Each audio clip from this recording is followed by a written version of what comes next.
Good morning, and welcome to the first step. Looks like it'll be this year's last first step, since next Tuesday starts the new year. So I was up early again this morning and went into the sanctuary to invite in the Spirit. And today I actually I really want to remember to keep that invitation open all day and see the moments where I decide for weakness, for littleness, or I believe those thoughts.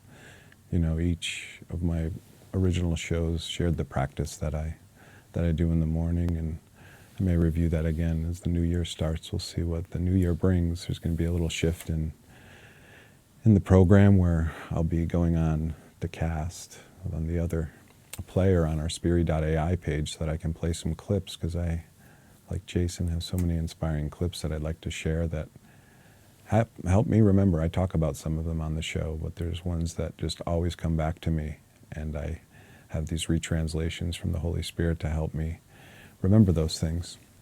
But if you watched Jason's show yesterday, it was, coming out of the holidays and this belief in problems. And yesterday morning I started writing in my journal, and as I've shared here before, I have certain sections of the Course that I return to over and over, and they seem to be the ones that really speak to me. When I came from 12-step recovery, there was certain things that I learned there, and so there was this idea. He read The Quiet Answer, and me and him will be going up to the monastery for 6 days, I think, for the beginning of the Sound of Silence retreat to really, enter that silence. But when I was writing yesterday, I was writing about a section in the Course, which I'll get into in a moment. But I always refer to the 12-step book that I read. And there's one, it tells us the meaning of the book, really of what the process of the 12 steps in recovery and really the spiritual journey is all about. And it says, lack of power, that was our dilemma. We had to find a power by which we could live. And it had to be a power greater than ourselves. Obviously, but where and how were we to find this power? Then it says, well, that's exactly what this book is about. Its main object is to enable you to find a power greater than yourself, which will solve your problem. So I love to read that to remind me what I'm actually doing this all for. It's to let go of the belief that I can control the serenity prayer that I bring up all the time, and to ask, the one who has the answer to these problems, and not buy into the problems. Because even after the holiday, there's, in recovery we call the Bermuda Triangle, Thanksgiving and Christmas and New Year's, because so many people disappeared from the program, and because it's a time of social interactions, of you're facing older relationships, family, these things that have so much weight in our minds, that people end up going back to old habits, addictions and drinking and whatever it is. And we allow those problems to overwhelm us. But my prayer is to keep this invitation to Spirit today. I have Nicholas, we had this thing where we turn the light on, and it's a symbol of the light in my mind showing up, and I want to keep that light in my mind. I don't want to lose it to the shadows, to those shadows that's one of the songs I always think about is, we're running with the shadows of the night. So Spirit, take my hand, it'll be all right. Surrender all my dreams to you tonight. Will be truth in the end. Of course, I rewrote some of those lyrics, so it made a little more sense in my mind. But I remember that throughout the day, that I don't have to fall for the shadow figures. And Jason was talking a lot about perception yesterday and believing what we see and in the problems. And so it made me think of one of my favorite sections, which is from the Course in Miracles, which is the problem and the answer. And I've read this before, and this is one of my favorite sections to read because it makes so much sense to me, you know. And I have like the whole thing underlined. But the section I really want to get into is the little children, you know, this thought that we need to become like little children. And what does that mean, you know? And it says, the Bible tells you to become as little children. Little children recognize that they do not understand what they perceive. And so they ask what it means. Do not make the mistake of believing that you understand what you perceive, for its meaning is lost to you. As soon as I try to understand it, I lose it. Yet the Holy Spirit has saved its meaning for you, and if you will let Him interpret it, He will restore to you what you have thrown away. Yet while you think you know its meaning, you will see no need to ask it of Him. So my prayer for the day, even every time I read this section, is let me see where I'm putting meaning on things. Let me remember that I actually don't know. And when I can see that I'm putting meaning on something, that's the moment I can stop and say, oh wait, if I'm perceiving someone being a certain way to me or what their response or reaction is, I'm like, oh, I know what that means. That means they think this and this. I'm like, wait, no. You tell me what it means. And then the interpretation can come in of innocence. I don't need to convince people they're guilty. They already are pretty convinced of that. I need to convince people that they're not alone, that they're innocent, so that I can feel that. And so in those moments when I see that today, I really want to remember, I do not know what this reaction means, this comment, whatever I'm perceiving, I don't know what it means. And then the next line, you do not know the meaning of anything you perceive. Not one thought you hold is wholly true. The recognition of this is your firm beginning. And then there on the next page, and I've read this other one so many times, but this paragraph. Little child of God, you do not understand your Father. You believe in a world that takes because you believe that you can get by taking. And by that perception, you have lost sight of the real world. You are afraid of the world as you see it, but the real world is still yours for the asking. When I read that, I was like, you know, there's such this belief when he talks about we believe getting is taking, you know, and that line, the real world is yours for the asking. Like this is the prayer for the prayer, like the other, you know, growing up in my years of addiction, it was the world was mine for the taking. You know, that's such a common phrase, like, oh, it's yours for the taking. And it's just totally reinterpreted here. The world is yours for the asking.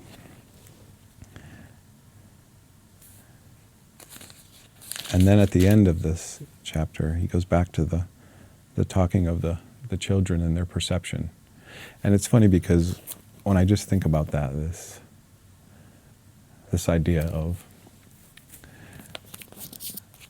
asking, and I've lost sight of the real world. When I read that, something just popped into my mind that I need to share, and it's like, yeah, I shared with someone that I had, you know, people say they have a dark night of the soul. I had a dark decade of the soul and addiction and drinking and all of it, you know, this disease of more. And I remembered this morning when I read this, and then it just came back to me. There's some events, and they were always around when I say this idea of this time of year, the Bermuda Triangle for some people, and they can get lost into isolation. And I got so deep into, the shadows, and that I completely blacked out. Like, and this isn't from only drink. I got into drugs and whatever I was doing. There was whole events that I blacked out from, like awake, you know, certain events that completely blacked out. I have like one image from it. The next day people will be like, man, how did you manage, or whatever it was? And it was like, I don't know. And then this morning I had a thought. What if I'm in a blackout now? You know, what if I actually, what I'm perceiving is problems and attack, and that's actually a blackout? And it's like, oh, So something about that, when I thought of it this morning, I was like, oh my God. It was helping me remember that I'm really not perceiving. I want to return to this idea of a little child and not see what he says in the next paragraph here. Children perceive frightening ghosts and monsters and dragons, and they are terrified. Yet if they ask someone they trust for the meaning of what they perceive and are willing to let their own interpretations go in favor of reality, their fear goes with them. There's a line in the 12-step book that says, when we have fears, we ask God at once to remove them. But we ask at once, they're not removed at once because it's based on my willingness to let them go, that I don't hold on to that interpretation. So my prayer now is I want to have a deeper willingness today to not believe what I'm seeing, to let the interpretation of whatever shows up, that no, maybe I'm wrong about this today. Maybe it's not a ghost or a monster or someone hating on me or whatever it is. When a child is helped to translate his ghost into a curtain, his monster into a shadow, and his dragon into a dream, he is no longer afraid and laughs happily at his own fear. And then later on he says, you do not know what they are. And the reality of your brothers and father and yourself frightens you. You do not know what they are. And so you perceive them as ghosts and monsters and dragons. Ask. This is the one I wrote in my journal when I was away in Miami and visiting family and all this. Ask what their reality is from one who knows it, and he will tell you what they are. For you do not understand them, and because you are deceived by what you see, you need reality to dispel your fears. When you perceive yourself without deceit, you will accept the real world in place of the false one you have made. And then your Father will lean down to you and take the last step for you by raising you unto himself.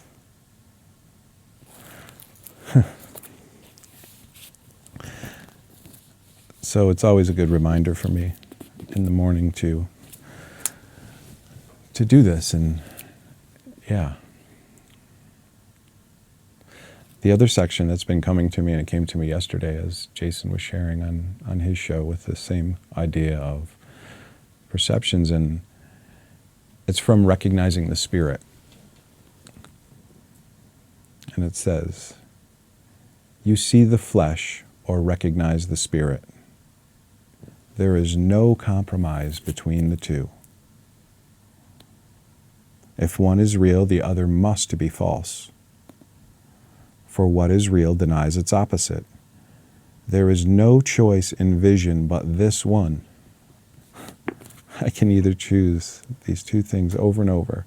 What you decide in this determines all that you see, think is real, and hold is true.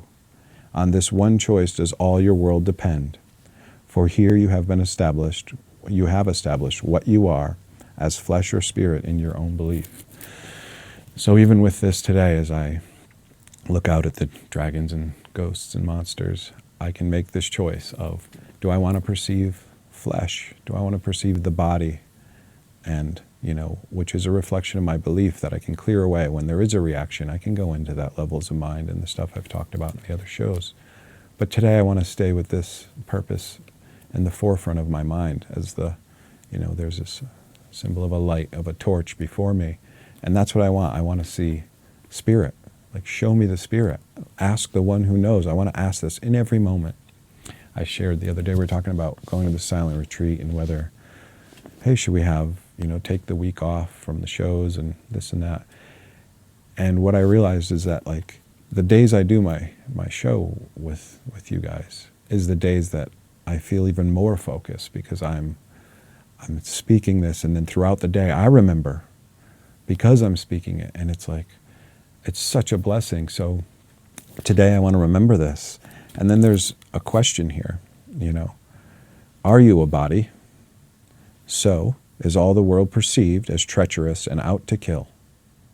That's my choice. If I perceive a body, myself or anyone else. I'm perceived as treacherous and out to kill. The world is out to get me, the belief that separate interests are possible, that idea of what conflict actually is. Or are you a spirit, deathless and without the promise of corruption and the stain of sin upon you? Now that sounds pretty damn good. So the world is seen as stable, fully worthy of your trust, a happy place to rest in for a while, where nothing need be feared, but only loved. So the answer to my question gives me those results. And you would think like it's an easy one. Well, yeah, I choose that. But no, I don't choose that all the time. I choose treachery and death over and over. So the practice, this morning practice, is to remind me through the day so I can remember that. And then, this idea of, I was talking about in the last show, the I can't, he can, I think I'll let him. And the second part of that is the he can. The problem is that I think that I'm sane. On some level, I think that what I'm perceiving is really true and all of this. So I need to bring myself to more of a humbleness. And that's what happened for me in recovery and still happens with me every day and every morning that I wake up, that I need to surrender. That show I talked about, letting go absolutely and all of it. I need to remember, hey, guess what? I'm insane. I actually think I'm seeing a world of bodies that are out to get me. There's conflicting interests in all of it. I need to remind myself of that. And this was the one line I had heard, and I think it might have been quoted in The Disappearance of the Universe when I read that. And as soon as I read it, I was like, oh, like I'd already had an experience in recovery and went through the second, third step and so on. And in the second step where it says, we believe that we're insane. We have to be restored to sanity. And how can I be restored to sanity when I already think I'm sane? So I need to actually remember that there is this insanity in what I believe. And it says this here, you cannot evaluate an insane belief system from within it. So I can't stay inside of this thought system, and make any headway really. I need to invite in spirit. You cannot evaluate an insane belief system from within it. Its range precludes this. You can only go beyond it and look back from a point where sanity exists and see the contrast. Only by this contrast can insanity be judged as insane. So this is like the sleeping mind, like everyone, until they have any type of experience to realize that, oh my God, I was completely lost, and now I'm found. And so how do I do this, practically for me? Later in the thing it says, your littleness is taken for granted there, and you do not ask who granted it. The question is meaningless within the ego's thought system because it would open up the whole thought system to question. We want to question the whole world, the world that the ego thought system made. So he's saying here, we do not stop and ask, who granted it? Who granted this littleness? I'm granting it to myself over and over and buying it. It's like this, back in one of my original shows, I talked about the factories in the mind. You got two parts. One's producing bullshit and the other one's buying it, and business is good. And it's like constantly just going around and around, and it's like, but when I can actually stop and say, okay, this littleness that I buy into, who's granting it? It's like, wait a minute. Then it says, because this idea that the problems are questions that are just being completely believed in, but continuously presented. Like, here's a problem. Do you want this one? No? Okay, here's another problem. And it's never ending. Jason talked about this yesterday, and it was like, it's a never ending stream. We need to step back, step off the merry-go-round. And then it says, I have said, Jesus has said, that the ego does not know what a real question is. Then he goes on to say, not to question your littleness is therefore is to deny all knowledge and keep the ego's whole thought system intact.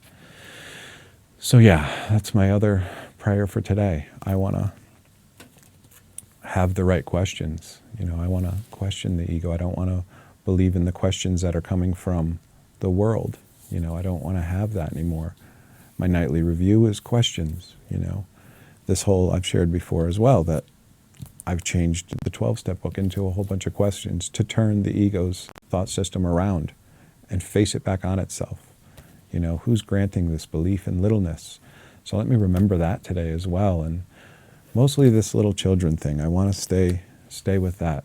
You know, it's like Christmas was always like this profound time where we were like in awe of Santa Claus and all these things. I was telling Nicholas the other day, after I had my profound experience, I wanted to call my friend's son. He was 11 years old at the time, and he was right on the borderline where he still believed in Santa Claus. And now I, for the first time, had an experience of God through, you know, recovery. And as soon as I did, like the next day, I was like, oh my God, I have to call Tanner.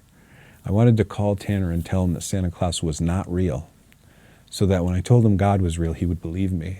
Like, that was what went through my mind at the time. I was like, I wanted him to know, you know.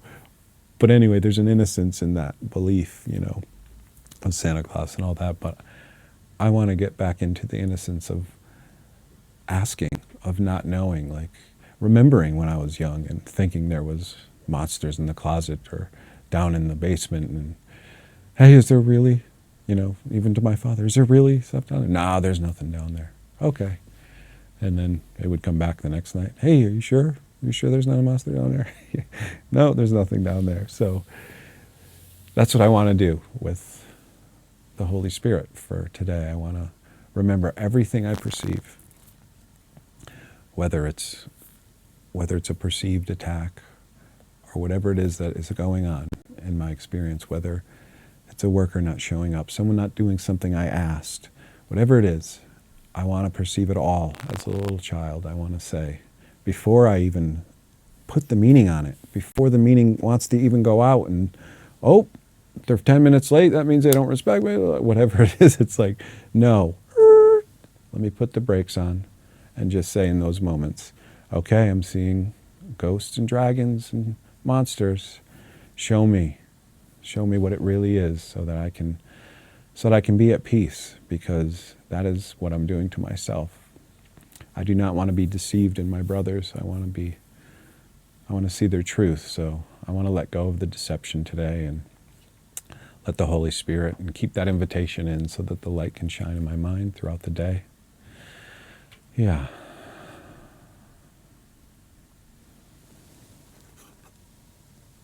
And trust.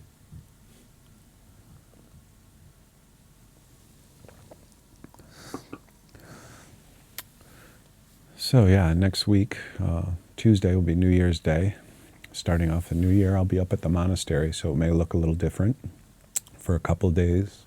And then we'll be moving into our new studio, so we should be able to have a new experience, which is, you know, we want to have a new experience, making it all the same, and that's really what this practice is doing. And that's the other part of the at the beginning of the problem and the answer. He says there, I've lost my bookmarks.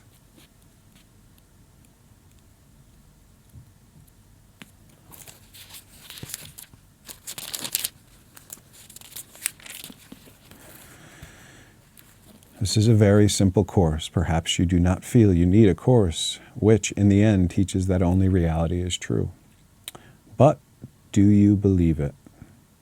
When you perceive the real world, you will recognize that you did not believe it. Yet the swiftness with which your new and only real perception will be translated into knowledge will leave you but an instant to realize that this alone is true, and then everything you made will be forgotten, the good and bad, the true and false. For as heaven and earth become one, even the real world will vanish from your sight. The end of the world is not its destruction, but its translation into heaven.